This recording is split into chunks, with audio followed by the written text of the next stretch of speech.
We'll break out the suntan lotion and lawn chairs. It's 44 degrees today in Oregon. Welcome to another episode of Forgotten Cemeteries of the Pacific Northwest. Today we're visiting North Cemetery of Clear Creek, located in Clear Creek, Oregon, Columbia County, really out there in the middle of nowhere. Alternative names of this cemetery include Clear Creek and Kist. So let's go meet some of the local residents and hear their story. A little history about this cemetery out in the middle of nowhere. It was established in 1892 with 25 to 100 burials per the Oregon Burial Site Guide. Sign out front says 1926, but you know how establishment gates go. They're all over the place. Find the grave is showing 108 memorials listed so far, so a pretty big population explosion, huh? Cemetery gets its name from the North family. I seem to remember seeing that name at Harrison Cemetery a long time ago on this channel. Kist, one of the alternative names of this cemetery, comes from a post office that was established here in 1899. Allegedly, the story goes it was named for a local resident that froze to death a short time before the office was official. Anywho, Kist was closed down in 1912 and a little town called Timber would eventually take over. There's also a Kist Creek here, so that individual who met their frozen end legacy lives on. Couldn't track that individual down, sadly, and it doesn't look like there's any Kist here from my understanding buried. To add, the spelling in the records of Kist was like kind of all over the place. I also read that Clear Creek is only shown on very old maps being close to the mouth of the Clear Creek stream. And there was a post office here at one time, established in 1878 by Henry D. Sluter, who was born in Berlin, Germany, and a miner by trade. He's not buried here as well. That post office stopped service in 1879, so just 1 year after opening. I figure I'd give you a new view and continuing on with the history and give you a nice view of the mountain there. It looks like there's a bunch of eagles flying over. Hope they don't come down and attack me. Anyways, Columbia County appears to be the world of unknown weird stories related to abandoned cemeteries or some just long gone. I talked a little bit about this at Nights of Pythias, but I discovered even more interesting ones relating to cemeteries out here. I came across the Sanders Ranch burial site in Vernonia, a town 10 minutes from here. Describes the grave of Anthony Selders, a man found dead in the snow and buried on the spot in 1884. Coincidentally, there's a Selders Creek in this area.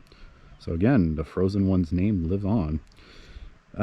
Today, not much. Kind of a quiet visit overall. It's out in the middle of nowhere, and I find one of these cemeteries that are out there, there's just not a whole lot of stories, but we will get to hear the story of one of the biggest jerks from the Revolutionary War. Bloody Band was his name, and we'll hear his part in the Waxhaw Massacre in 1790. Lastly, we'll get to meet a Singaporean immigrant who also served in the Civil War. Well, I hear chickens and gunshots and chainsaws, so definitely out in God's country. Our first stop would be of Myron Humphrey. Find a Grave shows him as having the oldest birth year in this cemetery of 1819. I got the feeling we wouldn't get a whole lot of pioneer history here, and I think just a lot of individuals buried in this cemetery, just late arrivals to Oregon. Somewhere out there in this cemetery, it's a small one, is the grave of Elizabeth Burnside's Turk, but her great times ex-grandfather served in the Revolutionary War. Took some digging, but it appears he served in the 7th Virginia Regiment. There's a quick note that he may have served in the French and Indian War as well. But relating to the Revolutionary War, they fought in the Battle of Brandywine, Germantown, Monmouth, and the Siege of Charleston. And for all the history fans out there, I did come across the Waxhaw Massacre that took place May 29th, 1780 in South Carolina. Often referred to as the Battle of Waxhaw, but apparently it was over in 15 minutes. Basically, this was a battle between the colonials led by Abraham Buford and the British led by this trendy dressing guy, Banastre Tarleton, aka known as Bloody Band for his ruthless behavior. A saying in his crew was Tarleton's quarter or no quarter offered, shooting after surrendering. To give you an idea, you guys remember that jerk from the movie The Patriot? Well, his character is actually based on Tarleton. Tarleton sent one of his captains with a white flag and a letter to be given to Buford, where Tarleton greatly exaggerated his numbers in the letter. He also wrote, "Resistance being vain, to prevent the effusion of human blood, I make offers which can never be repeated." End of quote. Buford would refuse to surrender at first, but I guess eventually he had to surrender. This is where things get out of control and bloody. The rebels start to surrender, and Buford realizes it's a lost cause, and just starts to surrender right there. But someone accidentally, allegedly, shoots the horse from out under Tarleton, and he ends up getting trapped under his horse. There's a lot of controversy about really happened next, like the British saying there was no white flag sent, and the Patriots saying, bro, yes we did surrender. What took place next did happen. 113 Patriots would be slaughtered, most unarmed, and showing that they already surrendered. You know, they laid their guns down. 150 were injured so badly, apparently they couldn't even be moved. Tarleton is quoted after the battle of being a perfect little angel, saying both sides were treated equally humanity, and every possible inconvenience was given. Despite his words, news spread fast of the massacre and, triggered the formation of the Over Mountain Men militia that helped the Continental Army. Essentially, these were guys with big beards, guns, and ready for a fight. Just a bunch of mountain men. So, sounds like a fun time. Our last stop includes Thomas Hastings North, a first for this channel, I believe, who was born in Singapore in 1843, from what Find a Grave says, and was a sergeant during the Civil War, serving in the 36th Ohio Infantry, Company G. Tons of engagements overall, and one of the more important ones was the Battle of Cedar Creek that took place in 1864. The reason this Union victory was so critical, it pretty much hammered the Confederate Army so they couldn't be a threat to Washington, D.C. anymore. Note the last name North, the name for the cemetery. Alright, time for the tour. Getting up the hill is a little bit of a challenge. It's a wet time of the year. I'm sure you've heard my complaining. But getting warmer. We're in the 40s now. I would come during the summer when things are a bit drier. I got a truck though, and it's a real old drive, so but it made it up the hill okay. Getting here is not too bad. It's kind of straightforward because you use like a GPS, it'll probably lose signal.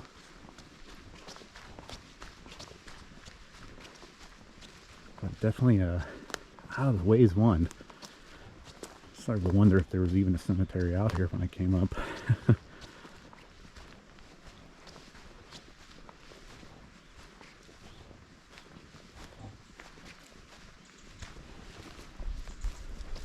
Definitely an old school mountain feel to it, I'd say.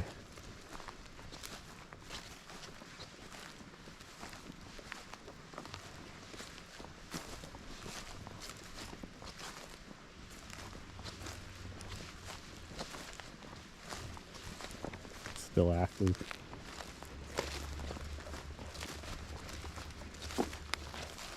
Pretty peaceful overall too. There's like a creek right next to the cemetery.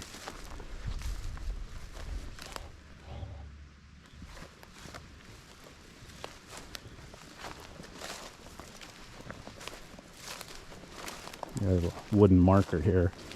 You rarely see that, but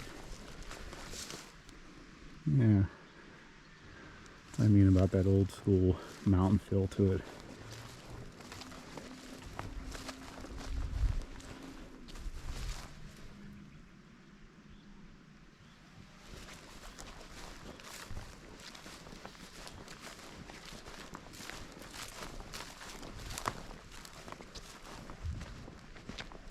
Maybe we'll run into that.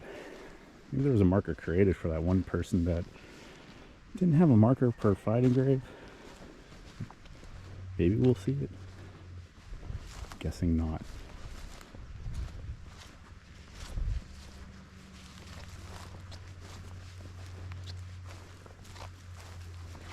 Euler seems to be a popular name.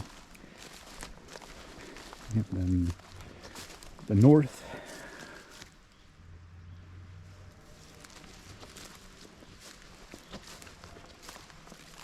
That was a pretty cool story. I think the first, maybe second person we've seen from Singapore. Don't see that too often.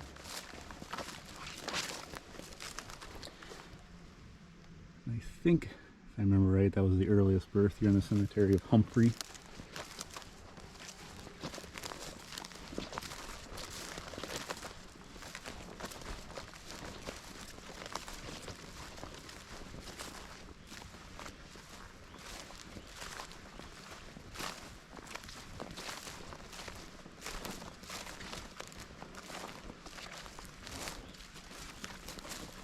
I'm seeing a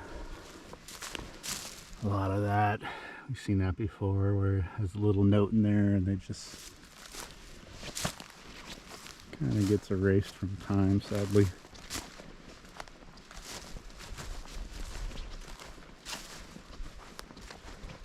I'm sure there's some record somewhere, hopefully.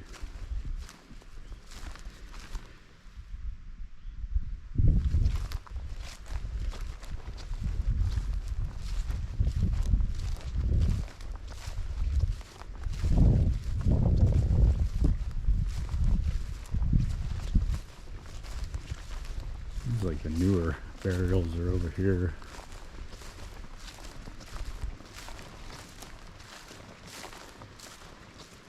This is pretty funny. I did see this when I first came in. This little pig.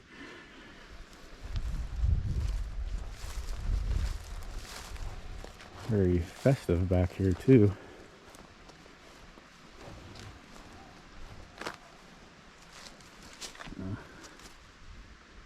Memory is my keepsake, with which I'll never part with God as we begin.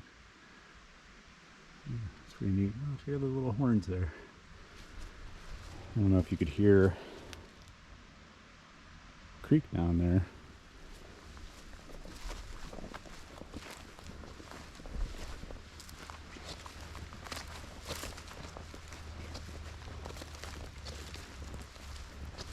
I don't know if this is all for one person, but they must have been pretty popular. Well, actually I see two headstones. Little cat's wind chime looking thing there. I never saw that before. But that is one festive gravesite there. Other than that, not much. But an out of the way visit. Just kind of stumbled upon this one during my searches. Anywho, hope you enjoyed the little visit and the stories. If you have any other recommendations for cemeteries to visit in Oregon or even Southern Washington, feel free to comment below. Hope you're doing all right, and spring and summer are almost here. So close. Have a good one.